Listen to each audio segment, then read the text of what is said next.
can do a lot for a business. So with that whole thing in mind of making it easy for the customer, making the interface user friendly, and helping people get the data and the reporting out the back-end system that they need, that will become actionable for their business, so they can say this is working, this isn't working, let's do more of this and less of this, and so on. Is there a feature within Dotmailer that you didn't struggle to get in, but was either a struggle to produce, or that you're most proud of, or that when it went to market you were like, this is going to define what Dotmailer is capable of, in that sense, for a small business or a medium-sized business?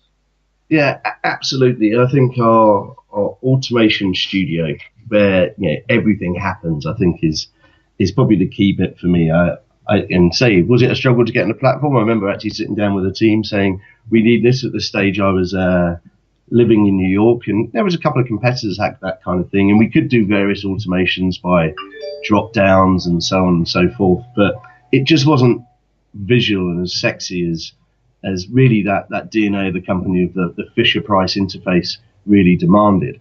So we sat down, we agreed to do it, and the guys built it. We had a fantastic video made for our 15th anniversary, and our head of our account management team has a great quote in there, and she said when we launched that, her team went over and hugged the developers. They were crying. They were so pleased, so excited. It delivered absolutely everything that they wanted and needed at the time. And the most exciting thing about that is it continues to evolve absolutely every day. As I say, it's the epicenter where everything that we stand for begins. So it's not about batching and blasting. It's about sending tailored one-to-one messaging, and that is done by triggering and automation. And our development team have continued to enhance and develop that over the years. And most exciting, probably in the last 12 months or so, we acquired a company called Kamapi that enables us to, Kamapi stands for Communication API, and they API and link into lots of different channels. So now in the Automation Studio, it's not just about sending emails. You can send stuff into Facebook Messenger. We're looking at linking into things like WhatsApp when their API is finalized. We're looking at things like WeChat for Asia and what have you. So it really, truly is now an omni-channel automation studio. So yeah, I was proud of it when it first came out. Ooh, God knows how many years ago that was now. And I'm still proud of it every day in terms of the enhancements that we continue to make to it. Yeah, no, it is a really good platform. I know from previous experience. I remember sitting with an old colleague of mine, and everything that we kind of planned out in the business, which a little bit of a digression, I guess, but everything we planned out in the business, his idea was draw me a picture, and then we sent our email work out to tender, and we spoke to Dotmailer and a couple of others as well at the time, and the interface was fairly new at that point. And I remember him saying, if everything I wanted in an email was in a picture, it would be this picture. And it was the workflows of Dotmailer saying, if you do this, X, Y, and Z happen. If you don't do this, A, B, and C will happen. And that's kind of sold Dotmailer a lot to people because of that visual element, and because it is so easy to understand, I guess. I feel a bit bad saying the Automation Studio for our development team that built Easy Editor, because again, that in itself is a country mile. I can honestly put my hand on heart and say it's the best editor in the email space globally. Yeah. Again, the level of sophistication and how that's developed since day one has been remarkable. And both the Automation Studio and Easy Editor, I've done numerous demos to people over the years. And the amount of times I actually get asked, well, can you actually show me that on the live system now? And I was like, I'm showing you. It's like, it can't be that easy. It can't only take, you can't just have done that. Can you just do that again? And when you're at that, the penny drops and they realize that we've actually, ticked one of the major boxes or actually removed one of their major pain points. I do feel like sort of an anaesthetist going around the industry and just removing people's or marketers' pain. But yeah, no, I think when you show things like the Easy Editor and the Automation Studio, people are just gobsmacked about how much they potentially have struggled on previous systems. That's it. I was just going to ask as well, you probably have this conversation a lot, like you just mentioned, where people are reluctant to really invest in email or bring someone in, especially at the start, but going back a couple of years, where they would say, I don't have the time to get someone to build an email, I don't have the time to build an automated system and stuff like that.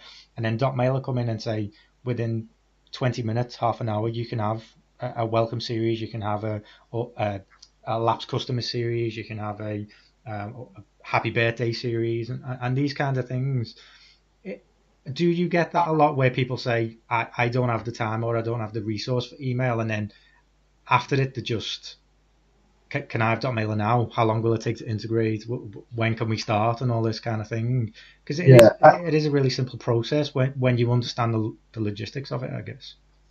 Absolutely. I mean, a lot of our competitors, will say they have an easy to use system. I don't think anyone in their right mind would market that we have a difficult to use system. Yeah. Oh no.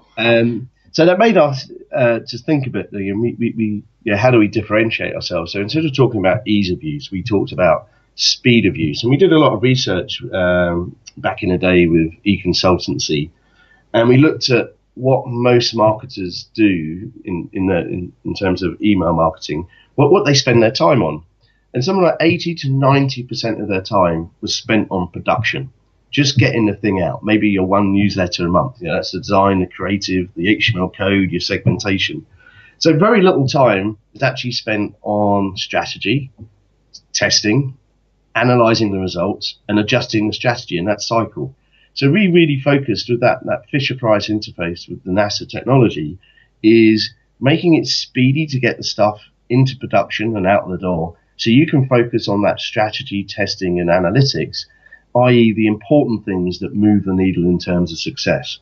And I think we had a nice case study where our former marketing director used to work at one of our clients. I think it was Odeon Cinemas, and the platform they were then using, because they migrated to Dotmailer, for him to get his email produced, coded, segmented, and out the door. I think that process for him took about 6 weeks.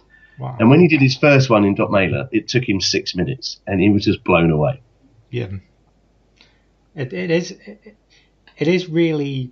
It's amazing how much information and how much data you have available in the system. Like, I was talking to a developer colleague not so long ago, and he was like, "Well, if it exists in your e-commerce platform, one, Dotmailer can see it, and two, we can segment on it, or you can build a list on it, or you can report on it, or you can get data from it." So it's really up to you how much you want to see as a client, and how much a business is willing to invest the time into understanding their customer as well. I think that's another thing as well. A lot of businesses will just kind of throw one email out and hope it sticks.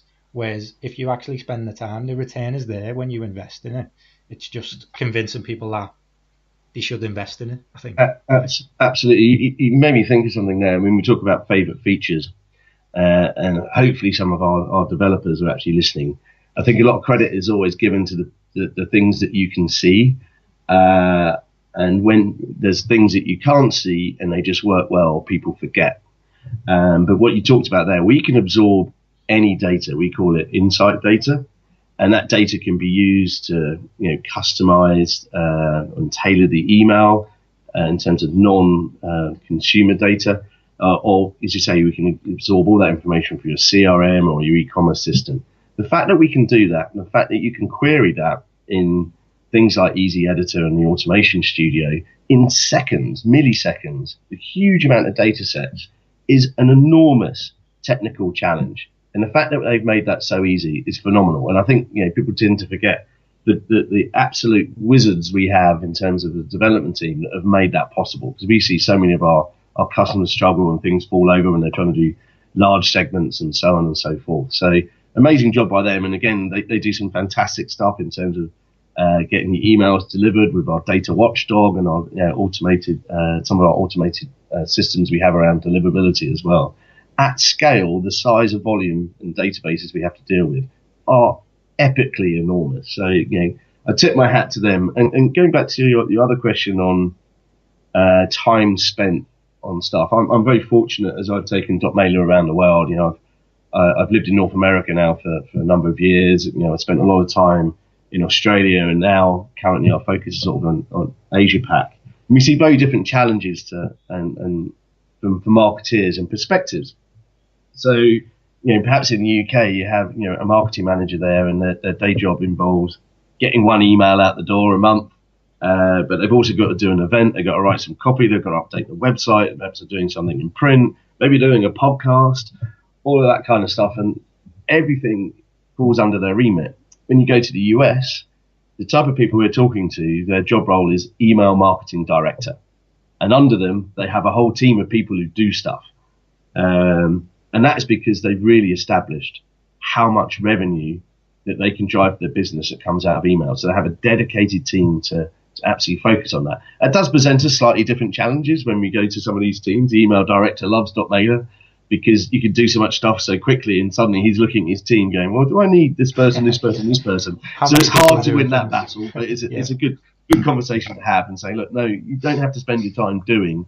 You can now spend, your man hours you've got there in your team, you can now spend on, to say, those things that move the needle, which is your testing and your strategy and analysing your results.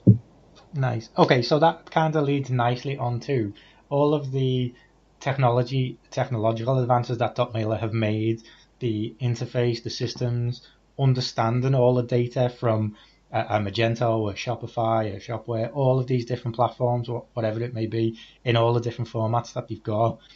What's next for Dotmailer? How do you see Dotmailer evolving, or how do you see email evolving and Dotmailer following the trend in the next, say, 6 to 12 months? Because I know we're going to touch on a couple of other things in a minute with like GDPR and things like that, and the changes in legislation towards it. But technology-wise, where do you see email and Dotmailer evolving? Well, as I mentioned earlier, we acquired Kamapi, which is a messaging platform. So I think we'll see a lot more omni-channel stuff, and we made that move because there's been a lot of talk about that in industry for many, many years. And I think outside of Dotmailer, I've worked at the DMA in the UK and in the US, and I think lots of people have talked about it. When again, we've actually analysed it. People have struggled to actually really do it because data lives in different silos, and in some instances, you have different teams within an organisation that are KPI'd, perhaps in slight conflict with each other. The SMS team trying to drive results over and above the email team, and maybe the social team, etc., etc. But I genuinely see the world is now wised up to that. So that's why we've bought Kamapi. So there's a lot of technical integrations, and we released a load of additional channels at our summit in London a few months back, and over the coming months and the coming quarters, as we do our major releases, there'll be more announcements as that sort of starts to evolve. And I think that's a real rationale on the industry. What else is going on in industry? You mentioned our deep integrations, because we can absorb any data into our data insights. That's how we're able to work a very sophisticated level with partners like Magento, Shopify, and so on. So I think the interoperability of systems, we have a very sophisticated API and many SDK kits that makes integrating with that very, very easy. And again, to go back to being able to absorb all that data, that means that we can really sit between systems. And we often talk about best of breed. There's so many organizations out there. There's been a lot of acquisitions in the space. We've seen Oracle, Salesforce, Adobe, IBM, and what have you, making a play. And what we typically hear from our customers is they have a great marketing message. Like, we've got this one company that does everything, but really, ironically, what they're saying is the only thing that's really integrated is the invoice that I get at the end of the month. So they still struggle, even though they're under the same banner, they still sort of struggle. So we talk about best of breed and saying what you have in terms of marketing automation today, we are the solution. What systems you have that sit around that, we can easily integrate. Now, if you evolve and you get more sophisticated and you need to change one of those systems, it's okay. You don't have to move from Dotmailer, because we're equally integratable into any other platforms that you migrate to in the future. So a lot of people are future-proofing themselves by going down this best-of-breed route. Cool. Okay, so we mentioned we've talked about